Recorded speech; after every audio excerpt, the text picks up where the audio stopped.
Hello friends, स्वागत है आप सबका फिर से इकोनॉमिक्स गुरुकुल के अंदर। हम कर रहे थे introduction to the macroeconomics, जो कि है संदीप गर्ग की। तो नेशनल इनकम के अंदर हमने प्रीवियस वीडियो के अंदर अनसॉल्व के क्वेश्चन नंबर 1 से लेकर 6 तक कर लिया था। अब हम आगे बढ़ते हैं।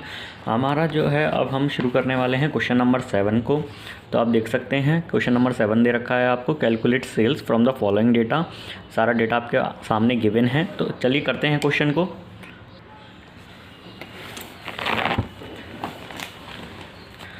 तो क्वेश्चन नंबर 7 के अंदर जो है सेल्स को फाइंड आउट करने के लिए बोला गया है। ठीक है, तो सेल्स को फाइंड आउट करने के लिए आप सबको याद होना चाहिए कि आपके पास एक फार्मूला होता है जिसको हम कहते हैं gross value added at market price.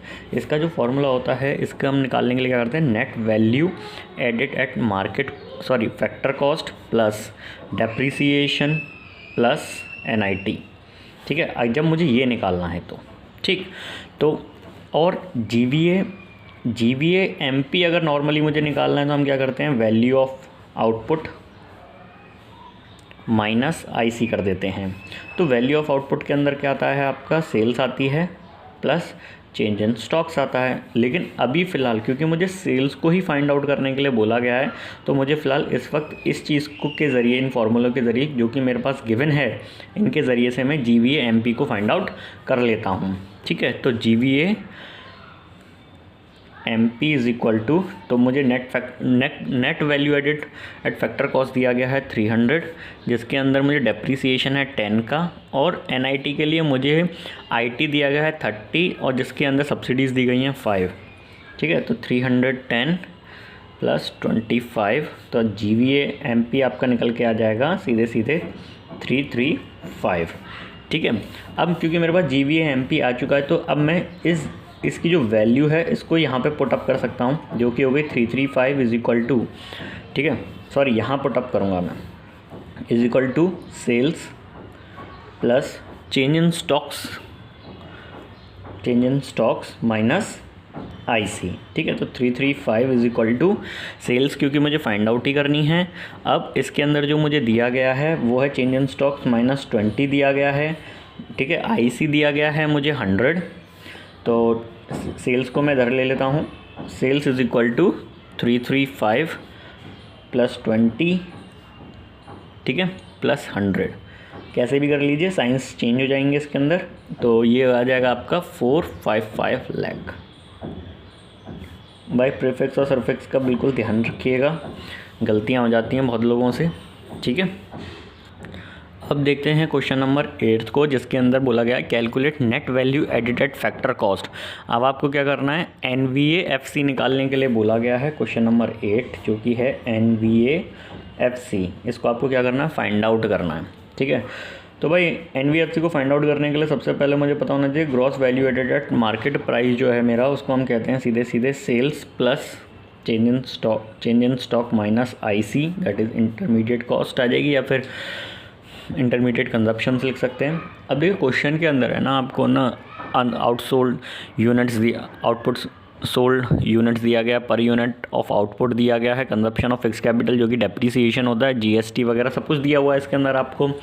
तो यहाँ पे थोड़ा सा आपको इस बात का ध्यान रखना है कि जो सेल्स होती है इसको निकालने का एक तरीका होता है जो कि कहलाता है आपका आउटपुट इनटू प्राइस। जो भी आपकी आउटपुट वैल्यू दी गई है उनको मल्टीप्लाई बाय प्राइस से कर देते हैं। तो GVA MP जो है कितना हो जाएगा यहाँ पे, 2000 मल्टीप्लाई बाय 10। यहाँ पे आपको दिया गया है चेंज इन स्टॉक्स, टोटल दिया गया है 50, और माइनस कर देंगे आपका जो भी इंटरमीडिएट कॉस्ट या आपका जो भी आ रहा होगा इसके अंदर। ठीक है, तो ये चीज़ हो जाएगी। अब इसका देखते हैं, GVA MP आपका यहाँ पे 20,000 आ जाएगा, माइनस कर दीजिए 50 से, माइनस हो जाएगा यहाँ पे 10,000। तो मेरे पास जो वैल्यू निकल के आ रही है वो है सीधे सीधे 9,900। ठीक है, सॉरी 9,950, सॉरी। ठीक, तो GVA MP जो है मेरा कितना निकल के आ गया, 9,950 निकल के आ गया। अब क्योंकि मेरे पास GVA MP आ चुका है, तो मैं आराम से net value added at factor cost को निकाल सकता हूँ।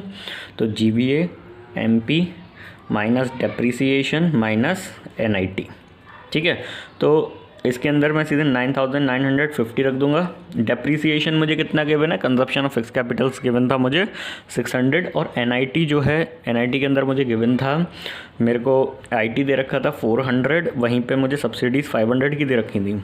ठीक है, तो यहाँ पे मुझे दे दिया गया है 9,550, सीधे सीधे ले लेता हूँ मैं यहाँ पे 100, और ये हो जाएगा मेरा 9,450। ठीक है, तो इस तरीके से आप जो हैं निकाल सकते हैं। अगर थोड़ा बहुत भी समझ में ना आया हो तो मुझे टेक्स्ट कर सकते हैं, कमेंट कर सकते हैं। ठीक है, चलिए क्वेश्चन नंबर 9 को कर देखते हैं अब हम जो हैं। तो क्वेश्चन नंबर 9 के अंदर कहा गया है कैलकुलेट करना है आपको net value added at market price को, आपको इसमें कैलकुलेट करना है। तो सबसे पहले ज़रूरी है gross value added at market price आप निकाल लीजिए, जो कि आपका होगा sales plus change in stocks minus IC.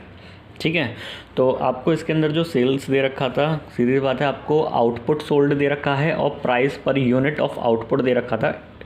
तो ये हो गया आपका 800 इंटू 20। ठीक है, चेंज इन स्टॉक्स जो हैं आपको गिवन थे -500 के।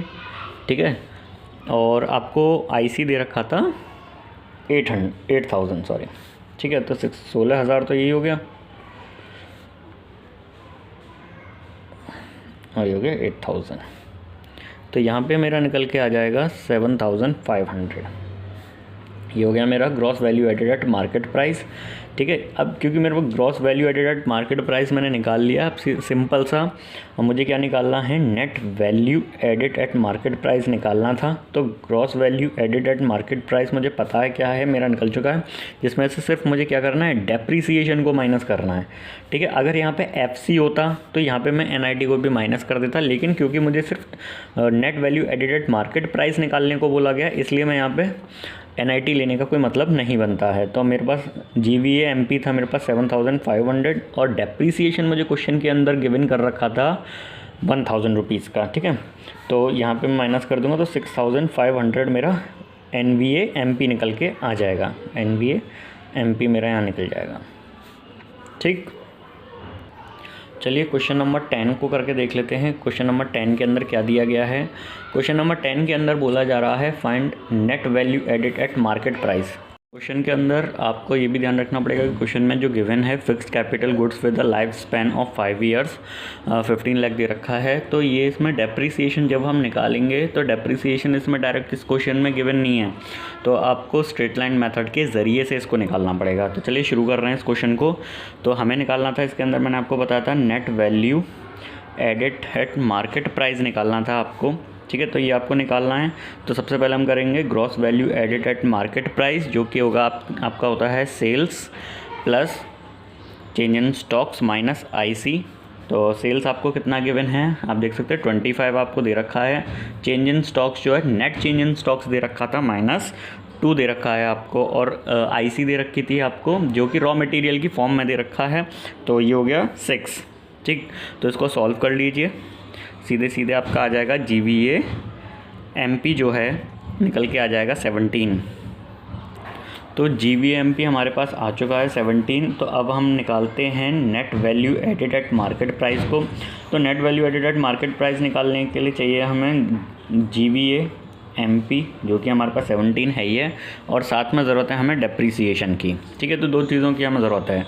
तो जीवीए एमपी हमारे पास 17 हो गया, डेप्रीसिएशन की हमें ज़रूरत है, तो डेप मैं अलग से निकाल देता हूँ। डेप्रीसिएशन को निकालने के लिए चाहिए 15 अपॉन, क्योंकि 5 जो है आपको दे रखा था, लाइफ स्पैन दे रखा था। अगर इसे छोटे फॉर्म में कहूँ तो जो भी कॉस्ट आ रही है उसकी upon life of A product कह सकते हो, life span of A product कह सकते हो आप इस चीज़ को। ठीक है, तो उसके ज़रिए से आपका निकल के आ जाएगा, जो कि है आपका 3। तो डेप्रीसिएशन निकल के आ जाएगा आपका 3, और यहाँ पे जो एनवीए एमपी निकल के आया वो हो गया आपका 14। ठीक है, तो यहाँ पे आपका ये आंसर आ गया क्वेश्चन नंबर 10 का। अब है आपका क्वेश्चन नंबर 11, जो कि इसमें दे रखा है कैलकुलेट, आपको सेल्स ही करना है। सेल्स फाइंड आउट कीजिए। सब्सिडीज़ गिवन है, ओपनिंग स्टॉक है, closing stock, intermediate consumption of fix capital दे रखा है, profit, net value added at factor cost आपको गिवन है इसके अंदर। तो सीधे सीधे सेल्स निकालने के लिए सबसे पहले हम gross value added at market price को निकाल लेते हैं, जो कि होता है नेट वैल्यू एडेड एट आपका FC इसके अंदर गिवन है, फैक्टर कॉस्ट गिवन है, प्लस डेप्रीसिएशन प्लस NIT, ठीक है। इसके ज़रिए से आप निकालते हैं। अगर मैं GVA-MP निकालने के लिए इस चीज़ को और एलैबोरेट करके चलता हूँ तो हम लिख सकते हैं आउटपुट, ये हो जाएगा आपका GVA-MP। अगर मुझे फाइंड आउट करना होता तो हम सीधे सीधे ये भी लिख सकते the value of output minus IC, ठीक है। तो वैल्यू ऑफ आउटपुट के अंदर हम बेसिकली क्या लिख कर चलते हैं, सेल्स लेकर चलते हैं और चेंज इन स्टॉक्स को लेकर चलते हैं। तो सबसे पहले मैं इस फार्मूले के ज़रिए से निकाल लेता हूँ GVA-MP। मेरे पास जो है उसको निकालने के लिए मेरे को NVA-FC दे रखा था आपको 2000 प्लस, और बाकी का मुझे डेप्रीसिएशन जो गिवन है क्वेश्चन के अंदर डेप्रीसिएशन था, कंजप्शन ऑफ फिक्स कैपिटल 700 का दे रखा था, और IC इंटरमीडिएट कंजप्शन दे रखे थे मुझे 3000 के, ठीक है। तो इससे हम सॉल्व कर लेंगे तो क्वेश्चन आएगा 2700 माइनस 200, ठीक। यहाँ पे ये जो है मैंने गलत लिख दिया है, ये जो एक्चुअल में IC ले लिया है मैंने, बल्कि यहाँ पे हमारा आना चाहिए था NIT का आना चाहिए था। IT माइनस सब्सिडीज़ होता है, तो IT हमें यहाँ पे कहीं पे कुछ भी गिवन नहीं है, लेकिन सब्सिडीज़ दे रखा है, तो मैं इसको 0 माइनस जो भी सब्सिडीज़ दे रखी हैं 200 की उनको लिख देता हूँ, ठीक है। तो ये सीधे सीधे मेरा निकल के आ जाएगा ये तो 2700 ये हो ही गया, और ये 200 मैंने इसका ये लिख दिया है, ठीक है। क्वेश्चन में मैंने बाद में देखा कि सब्सिडीज़ का वो करना है। अब इसके आगे हमें दे रखा था GVA-MP हमें दे रखा है, तो ये हो गया हमारा सीधे सीधे 2500 निकल के आ गया मेरा GVA-MP जो है। अब इसके ज़रिए से करते हैं पूरा क्वेश्चन जो है। अब जो मुझे निकालना है GVA-MP मेरे पास आ चुका था 2500। अब इसके बाद जो सेल्स है, ठीक है, सेल्स निकालनी है, प्लस मुझे चेंज इन स्टॉक्स की ज़रूरत है, साथ में मैं इंटरमीडिएट कंजप्शंस को माइनस कर दूंगा। तो GVA-MP ये जो है मेरा क्या है, GVA-MP है। तो यहाँ पे मैं लिख देता हूँ 2500 इज इक्वल टू सेल्स मुझे फाइंड आउट ही करनी है, प्लस ओपनिंग स्टॉक और क्लोजिंग स्टॉक। तो मेरे को क्या क्या दे रखा है, क्लोजिंग स्टॉक्स मेरे पास 600 के थे, वहीं पे ओपनिंग स्टॉक मेरे 100 के थे, ठीक है। अब जो मेरे को इंटरमीडिएट कंजप्शन दे रखे थे वो थे मेरे 3000 रुपये। तो यहाँ पे मैं 2500 को यहाँ लिख देता हूँ, और सेल्स प्लस 2500 ये हो जाएगा, ठीक। तो सेल्स को जब मैं साइड करूँगा और इस वाले 2500 को मैं धर लूँगा तो सीधे सीधे क्या हो गया 5000 रुपीज़ यहाँ पे मेरा आ जाएगा, ठीक है। तो ये जो आंसर आएगा मेरा 5000 लाख आएगा, सॉरी।